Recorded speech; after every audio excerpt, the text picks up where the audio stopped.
Hello and welcome to this video where I will be explaining everything to do with Unite and Fight, otherwise known as Guild War. Whether you're a new player or a returning player or an advanced player who just wants to stay up to date on what to do, this is the video for you. So, to start off with the basics, what is Guild War? Guild War is one of the few crew events in the game and the most competitive one at that. It is structured as a PvEvP event and centered around one particular element at a time. For example, at the moment, this Guild War features dark enemies, and we are using light characters and teams, so it is known as a light Guild War. Every year there are around 5 Guild Wars, and it is an incredibly important event for a few reasons. Reason number 1. It is the single most rewarding event for your crystal economy, outside of freebies and anniversary periods and things like that. Reason number 2. You are able to farm for Revenant weapons, which can be used to recruit, uncap, and transcend your eternal characters. Reason number 3. You are able to acquire powerful celestial weapons. And last but not least, you can earn Valor Badges, which can buy very important resources and materials from Sierra's shop. I'll go over all of these things I just mentioned a bit more in depth later in the video. Alright, so I mentioned that Guild War is a crew event, so obviously you want to be in a crew. You will miss out on a lot of rewards if you're playing solo, so try to join a crew for this event.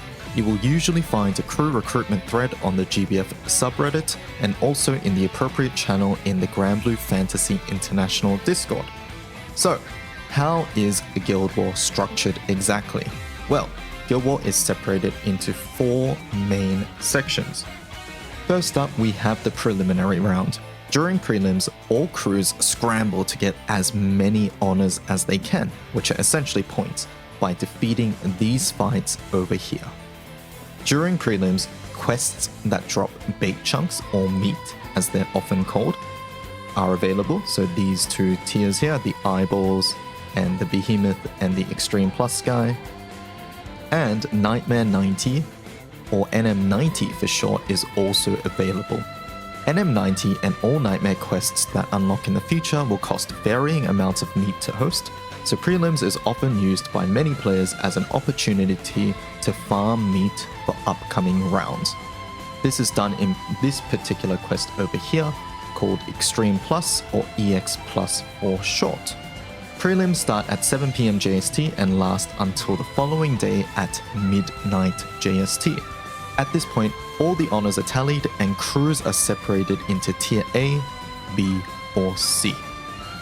Which tier your crew gets into will determine how many Valor Badge rewards you will get. After prelims ends, there will be a 7-hour break when none of these quests will be available. You cannot farm Guild War during this period, and after the break at 7 AM JST, Guild War will resume and a section called Interlude will start. Interlude is unique in the fact that any honors you gain during this period will count towards your individual score, but not towards your crew score. So it will count towards this score right here, but not towards your total crew honors. For this reason, some players opt to take a break from the event during this time, while others may also use it as an opportunity to farm extra meat for the upcoming rounds. Interlude lasts all the way until the following day at 7 AM JST, which is where our next section of Guild War starts, which is Finals. There are 4 rounds in Finals, each one beginning at 7 AM JST and ending at midnight JST.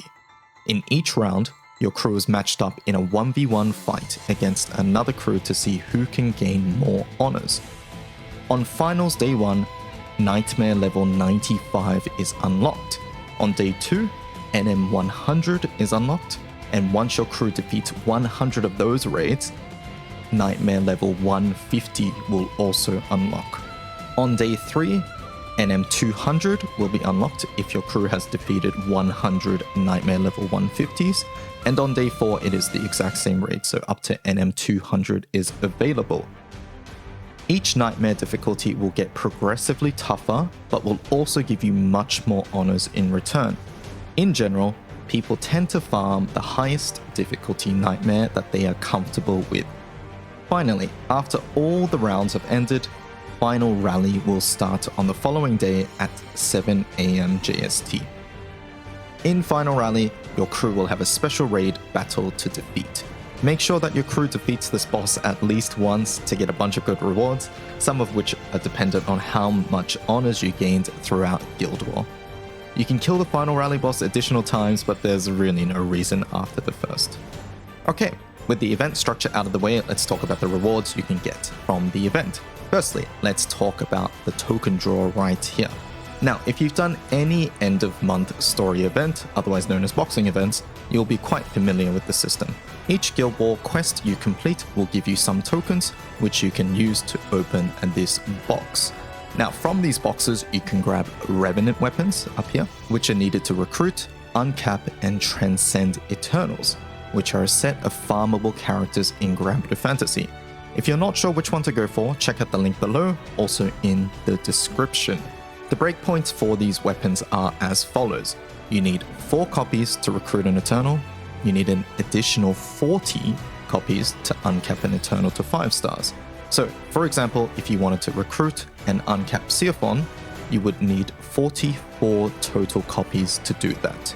The Eternal recruitment process is complicated, but it is laid out in detail on the Revenant Weapons page, link in the description.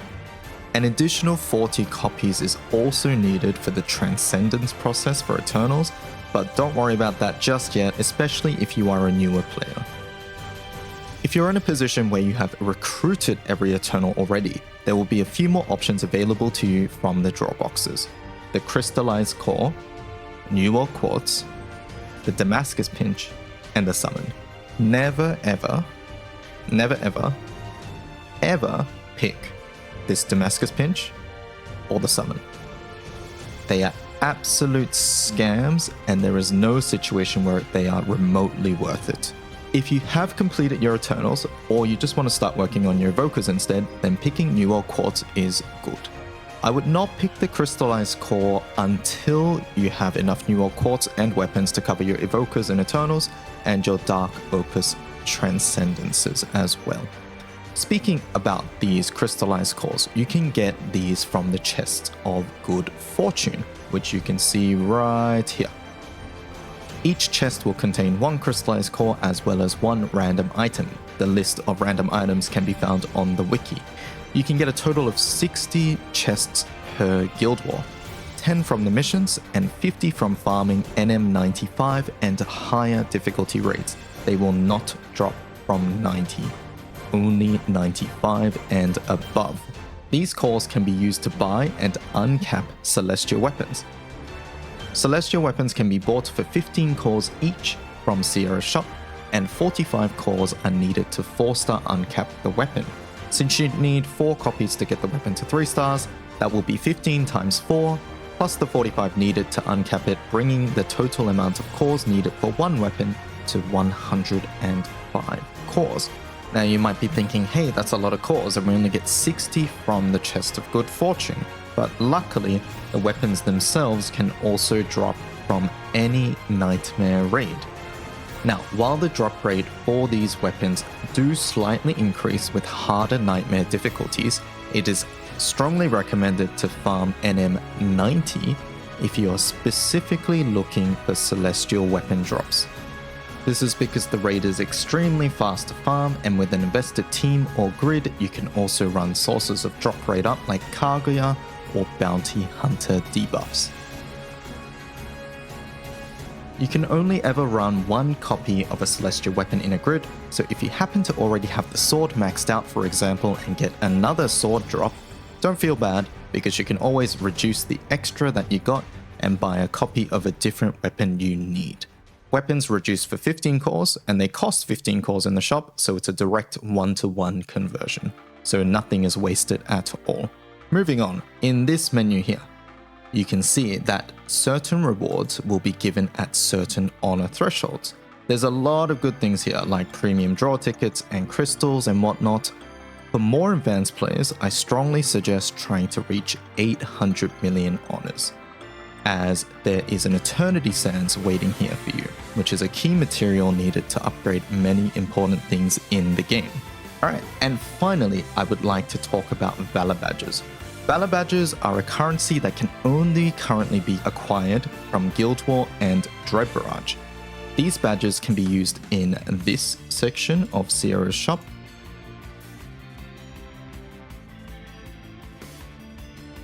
Out of these options here, there are only a handful which are really worth it in my opinion. First up, the 275 badge Sunlight Stone pack. This is a really good trade and one that I would recommend most people try to get every Guild War. A limited stock of Sunstones can be bought from Arcarum, but after that, Guild War really is the only other source. Sunstones are really valuable and used for many key things in the game, so picking it up here is extremely good. One thing to note, the Sunstone comes with this ticket, and while this ticket looks deceptively like an SSR ticket, it is not. It is not a guaranteed SSR ticket. It's just a regular ticket that is guaranteed to give you a character weapon which can be anywhere between R and SSR. And in the same vein, there is another pack here, this 100 badge pack, which has the same ticket. Many people get this, newbies, who think that it's an SSR character, but it's not. Don't be fooled. You'll get an R weapon and be severely disappointed. So this pack, not worth it, right? The Sunstone pack is worth it, but this thing just happens to come with it. Okay, going back to the good rewards. We have the Everlight, the Gold Bar, and this Lapis Merit. Each one of these is important in their own right. The Everlight is used to recruit and uncap Evokers. The Gold Bar and Lapis Merit are used for Eternals and Dark Opus weapons. If you are newer to the game, I would not recommend choosing Lapis Merit, as it is only used for the Transcendence processes, and that's something really far into the future. The Gold Bar can be a consideration, but it is technically farmable in the game, so do keep that in mind. The amount of Valor Badges you get per Guild War is ultimately determined by your individual rank and your crew's tier and rank. So for example, you can see here that if you are in the top 90k of players, you will receive 100 Valor Badges. If your crew is in tier A, you will receive a certain amount of Valor Badges for your prelim performance and your final performance, the details of which can be found on this page right here. One important thing to note is that while losing a finals round means you get less Valor Badges, the difference is not too big from winning a round. If getting max rewards, winning a round gives you 70 badges, and losing still gives you 60 badges. So don't feel too bad if you lose multiple rounds. Another quick thing I want to mention is that losing in tier A will give you more badges than winning in tier B. So if your grids are developed enough to join a tier A crew, I strongly recommend it. Okay, so with the way Guild War is structured, it's really important that you set your own goals for what you want to achieve. This goal will be different for every player and will likely change as you progress through the game. For example, if you are a newer player, your goal might simply be farming 4 weapons to recruit an Eternal character, whereas for an advanced player, your goal may be farming out a Celestial weapon. Setting goals like this for yourself is really important and something I would strongly suggest. Guild War is inherently a grindy event and it can be super easy to burn out. Having those goals to work towards will give you a sense of progression which can make it much more enjoyable. Alright, and finally, before I finish up, I just wanted to show you guys some really good resources for Guild War. So first up, on the main page of the wiki, there will always be a banner here which shows the current Guild War and also usually has a countdown. So you can see here, it says preliminaries end in 21 hours and 57 minutes and interlude starts in 28 hours. So keep that in mind there. Let's click on the banner and you will be taken to the Unite and Fight page. At the top of the page here, you can see these 2 sub-tabs, Omega Grids and Optimus Grids. Click one of them and you'll be taken to their respective Advanced Grids pages. On the Omega Grids page, for example here, we currently have Extreme Plus setups for all different sorts of investments and also Nightmare level 90 and Nightmare level 95 grids as well. You can use these grids here and characters here and suggestions as a source of inspiration. Don't feel bad if you can't copy a grid or a setup one-to-one. There's always, nearly always, a way to substitute certain characters or grid weapons to get a similar result. So use these as an idea, as a means to set out your, use them as a template. So use these setups here as a template to build out your own teams. You might notice that NM150 and NM200 are missing from this list. Those setups will be added later since the boss mechanics for those raids usually drastically change which rotation and characters are used. So those will be added once we get a chance to test against the boss itself. Alright, let's go back to the parent page. In this section here, we have the target box meat and honor calculator. You can use this tool here to calculate all sorts of things, like how much meat you need to hit a certain amount of honors, how much boxes you can get, all sorts of things like that. It's a really good tool to get used to using. And finally, in this section above here, in the tier cutoff predictions, you can see the current predictions for individual ranks. If your goal is to hit top 90k, you can see the predictions here and see if whether you're on track or if you need to maybe speed up.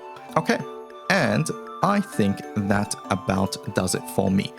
I really hope this video helped. I know Guild War and GBF can be really daunting in general, so hopefully I've made that a little bit easier or a bit more approachable.